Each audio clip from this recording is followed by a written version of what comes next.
Good morning प्यारे बच्चों, आपका फिर से स्वागत है क्लास 9 मैथ्स के chapter first topic number system में। आज हम डिस्कस करने वाले हैं एक्सरसाइज 1.2। पहला क्वेश्चन है true false, state whether the following statement are true और फॉल्स, जस्टिफाई योर आंसर। केवल आपको ट्रू फॉल्स नहीं बताना है, वो क्यों ट्रू फॉल्स हुए उनको जस्टिफाई भी करना है। फिर से बताइए, मैंने कहा कि केवल ट्रू फॉल्स नहीं बताना है, उनको जस्टिफाई भी करना है। क्लियर है? तो शुरू करते हैं पहला टॉपिक। पहला आंसर है आंसर नंबर फर्स्ट। समझिए ध्यान से, कहा है कि every irrational number is a real number. तो यहाँ पर इरेशनल नंबर तो हम पढ़ चुके थे, लेकिन रियल नंबर आया तो रियल नंबर हम दोहरा रहे हैं कि रियल नंबर क्या होता है। तो कहेंगे कि रियल नंबर क्या होता है, ध्यान समझिएगा। रियल नंबर होता है कि जब आपका रेशनल, उसमें क्या हो, रेशनल भी हो और क्या हो, इरेशनल भी हो, और क्या हो भाई, इरेशनल नंबर भी हो। तो इसका मतलब जो रियल नंबर है उसमें क्या क्या है, रेशनल भी है और इरेशनल भी है। फिर समझिएगा, जो रियल नंबर है उसमें रेशनल भी है और इरेशनल भी है। तो इसका मतलब अगर हम सारे इरेशनल की बात करें, एवरी इरेशनल की बात करें, तो क्या सबके सब रियल में जाएंगे? जरा सोचो, जब इन्हीं से दो मिल रहे हैं तो इस सारा का सारा किसमें जाएगा, रियल नंबर में नहीं होगा। सोचो मैंने, रियल नंबर क्या था, रेशनल और इरेशनल। तो कहा कि जो इरेशनल नंबर है पूरा का पूरा क्या होगा, रियल नंबर होगा, और पूरा का पूरा इरेशनल भी क्या होगा, रियल नंबर, और पूरा का पूरा रेशनल क्या होगा, रियल नंबर। तो आपका स्टेटमेंट क्या है, every irrational number is a real number. तो जितने इरेशनल नंबर है सारे के सारे कहां जाएंगे, रियल नंबर में। इसलिए क्या होगा, ये ट्रू होगा। कहेंगे कि ऑल इरेशनल नंबर क्या है, रियल नंबर है। समझ आया? दूसरा पॉइंट कर रहा है कि every point on the number line is our form root m। पहले समझते हैं कि नंबर लाइन क्या होता है। नंबर लाइन क्या होता है, जानते हैं हम लोग नंबर लाइन क्या होता है, एक तरफ 0 तो बीच में 0, उसके राइट साइड क्या होता है, +1 +2 +3, इसकी वैल्यू होती है। इस तरफ क्या होता है, -1 -2 -3। क्लियर है? अब कह रहा है कि जो रूट m है, ध्यान समझिएगा, रूट m है, क्या every point on the number line is of the form root m। क्या सभी पॉइंट, चाहे यहाँ ले, चाहे यहाँ ले, चाहे यहाँ ले, चाहे यहाँ, चाहे यहाँ, चाहे यहाँ, कहीं भी, मतलब कहीं भी हम पॉइंट लें तो हमेशा किस रूप में होगा, रूट m रूप में होगा। क्या ये बात सत्य है कि झूठ है, बस समझते हैं। देखिए m क्या है, हमारा नेचुरल नंबर। m क्या है, नेचुरल नंबर है। अगर m नेचुरल नंबर है तो n जो होगा नेचुरल नंबर क्या क्या होता है, जरा बोलो। 1 2 3 4 5 आगे तक जहां तक तुम काउंट कर सकते हो। तो ये वैल्यू जो नेचुरल नंबर क्या है, सब पॉजिटिव है, +1 +2 +3 +4 +5। अगर ये सारी वैल्यू अंदर वाली यम ये अंदर वाली वैल्यू सही पॉजिटिव है तो रूट भी क्या आएगा, सभी पॉजिटिव आएगा। तो जो रूट m होगा वह केवल ग्रेटर देन 1 को रिप्रेजेंट करेगा, ग्रेटर देन 0 को रिप्रेजेंट करेगा। मतलब नंबर लाइन में जो 0 से बड़े होंगे केवल उन्हीं को रूट m रिप्रेजेंट करेगा। तो जो 0 से कम है उनको तो रिप्रेजेंट नहीं करेगा। तो इसका मतलब एवरी पॉइंट वाला बात गलत हो गया। हर एक पॉइंट रूट m को नहीं रिप्रेजेंट करेगा, केवल जो 0 से बड़े हैं केवल वही रूट m रिप्रेजेंट करेंगे। तो इसका मतलब क्या हो जाएगा, ये फॉल्स हो जाएगा। समझा?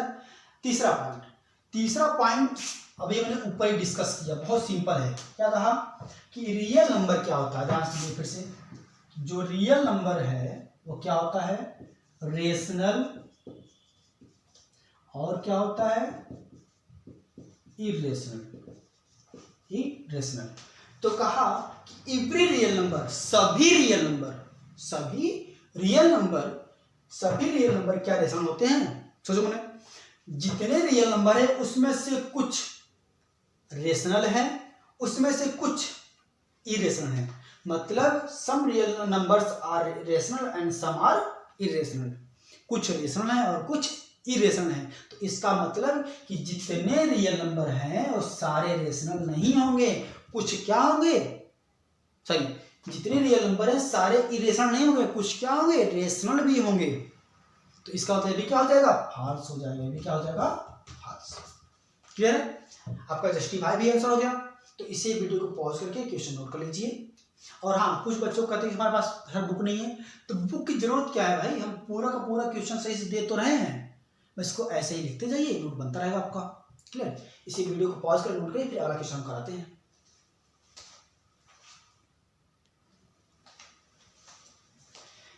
चलिए बात करते हैं अगले क्वेश्चन की। हमारे पास अगला क्वेश्चन है, question number 2, are the square root of are integer irrational. क्या स्क्वायर रूट, सभी इंटीजर के जो स्क्वायर रूट हैं वो इरेशनल हैं? ये तो सिंपल हमारा नोट्स है, याद करो, सॉल्यूशन नंबर 2 का नोट्स है हमारा कि रूट यम इरेशनल होगा, इरेशनल होगा, इरेशनल होगा बस तब if m is not perfect square. मतलब अगर यम परफेक्ट स्क्वायर है तब आपका इरेशनल नहीं हो। जैसे परफेक्ट स्क्वायर मतलब क्या है, फॉर एग्जांपल बताओ, रूट 4, तो रूट 4 किसका स्क्वायर है, 2 का, तो बाहर क्या आएगा 2, और 2 आपका इरेशनल नहीं है, क्या ये रेशनल है, 2 क्या है, रेशनल है। और बता सकते हो रूट 9, तो क्या आएगा, ये 3 आएगा, तो ये क्या है, रेशनल है, ये भी क्या है, रेशनल है। तो बस पूरा क्वेश्चन यही था कि are the square root of are integer irrational, तो कहेंगे नो, क्या कहेंगे, नो। इफ नॉट, यदि नहीं है, give example of the square root of number that is rational.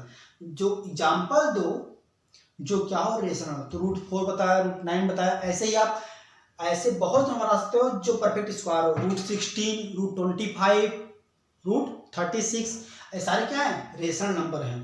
तो ये क्या है, आपका नोट्स है। तो सिंपल खत्म हो गया। क्वेश्चन नंबर 3, क्वेश्चन नंबर 3 समझने के लिए पहले समझते हैं कि ये क्या है रूट 5। रूट 5 क्या बताइए, रूट 5 आपका इरेशनल नंबर है। अगर रूट 5 इरेशनल नंबर है, ध्यान से बताइए कि इरेशनल नंबर को नंबर लाइन पर रिप्रेजेंट करने का तरीका मैंने सिखाया था। कैसे रिप्रेजेंट करते थे, याद करो, बिल्कुल वही तरीका है। कैसे रिप्रेजेंट करेंगे, सबसे पहले सोचेंगे रूट 5 कैसे मिलेगा, तो राइट एंगल ट्रायंगल पर, रफ सोच रहे हैं, राइट एंगल ट्रायंगल पर ये होता है क्या, हाइपोटेनस, ये होता है परपेंडिकुलर, और ये होता है बेस। तो हम क्या पी और बी लें कि एच क्या हो जाए, रूट 5। तो अगर हम b को 2 लें, इसको 1 लें, तो फॉर्मूला क्या होता है, H square equal to P square plus B square. तो क्या आएगा, 2 का स्क्वायर 1 स्क्वायर प्लस 2 का स्क्वायर 4, तो 1 प्लस 4 इक्वल टू कितना, 5। तो ये एच स्क्वायर है, तो स्क्वायर उस तरफ क्या बनेगा, रूट बनेगा, तो एच इक्वल टू रूट 5। तो ये पूछ सकता है सर हम यहाँ 1 लें, यहाँ 2 लें, तो कोई दिक्कत नहीं है, बस हम चेक कर रहे थे कि रूट 5 कहाँ आएगा। क्लियर है, तो रूट 5 आ गया, तो इसको नंबर लाइन पर रिप्रेजेंट करने तरीका बहुत सिंपल था। क्या करते थे, याद करो, सॉल्यूशन नंबर 3, एक नंबर लाइन खींचते थे, बोलते थे क्या, x और x डैश, x और x डैश, इस पर एक पॉइंट फिक्स करते थे, क्या, O या 0, जो भी तुम कहो। तो हम एक स्केल लेते थे, याद करो, हम एक स्केल लेते थे, और स्केल जो हमारे पास था उसमें कहा था मैंने कि एक फिक्स यूनिट लेते हैं। तो 1 यूनिट इक्वल टू हम ले रहे हैं 1 इक्वल टू 2 सेंटीमीटर। ये रफ है, 2 सेंटीमीटर। क्या ले रहे हैं, 2 सेंटीमीटर। तो आप 3 भी ले सकते हो, 4 ले सकते हो, कोई दिक्कत नहीं, लेकिन जो यूनिट लेना फिक्स रहेगा, क्योंकि हम ये आपका 2 यूनिट मानेंगे और इसको 1 यूनिट मानेंगे। तो कह रहा है कि नीचे वाले पर 2 यूनिट चलो, 2 यूनिट मतलब कितना, 4 सेंटीमीटर। तो अपने राउंडर से स्केल द्वारा 4 यूनिट मेजर कर लेंगे, 4 यूनिट क्या कर लेंगे, मेजर कर लेंगे, और ओ पर देखिए रहे, ओ पर रख करके इसे कट कर देंगे। कितना यूनिट, 4 यूनिट, याद रहा, 4 सेंटीमीटर कट कर देंगे। एक पॉइंट बनेगा, पॉइंट ए बनेगा, और कितना है, 4 सेंटीमीटर भले है, लेकिन कितना कहेंगे, 2 यूनिट कहेंगे। कितना कहेंगे, 2 यूनिट। इसके बाद क्या करते थे, याद करो, यहाँ से 90 बनाते थे, तो अपना प्रोटेक्टर ज्यादा रखो और ए से 90 बनाओ सीधा, और फिर 90 बनाने के बाद याद करो क्या करते थे, 90 बनाने के बाद ये कितना है, 1 यूनिट है, ओ से ए से 1 यूनिट यानी 2 सेंटीमीटर का एक और आर्क ड्रा करेंगे। कितने का भाई? 2 का। तो ये अगर 4 है तो ये हाफ होगा।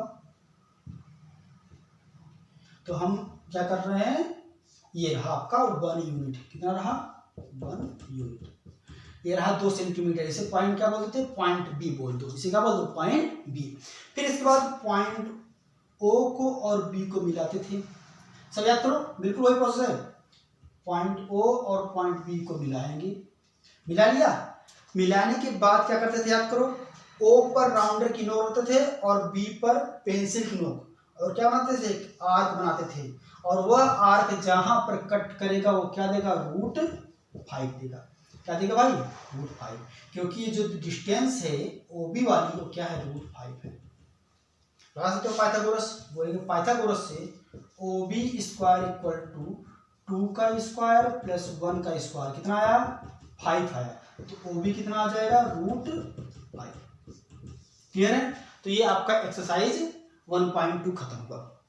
ध्यान रखना, जिन बच्चों के पास बुक नहीं है वो टेंशन मत लेना, बस अच्छे से नोट्स बनाते रहो और क्वेश्चन जो हम यहाँ करा रहे हैं उसको करते रहिए नोट्स पर। और आपके पास अगर एक्स्ट्रा एक्सरसाइज मिलता है तो उससे कोई जरूरत नहीं, उसी में आप करते रहिए। अगर आपके पास बुक नहीं है तो हम एक्सरसाइज करा रहे हैं, उसे नोट करते रहिए एक तरफ से, और बाकी जो क्वेश्चन आंसर हैं उसे दोहराते रहिए। जो जो इम्पॉर्टेंट पॉइंट है उसे हम बताते रहिए कौन कौन सा इम्पॉर्टेंट है। क्लियर है? तो ये आपका हो गया एक्सरसाइज 1.2 खत्म। अब मिलेंगे अगले वीडियो लेक्चर में। Thank you.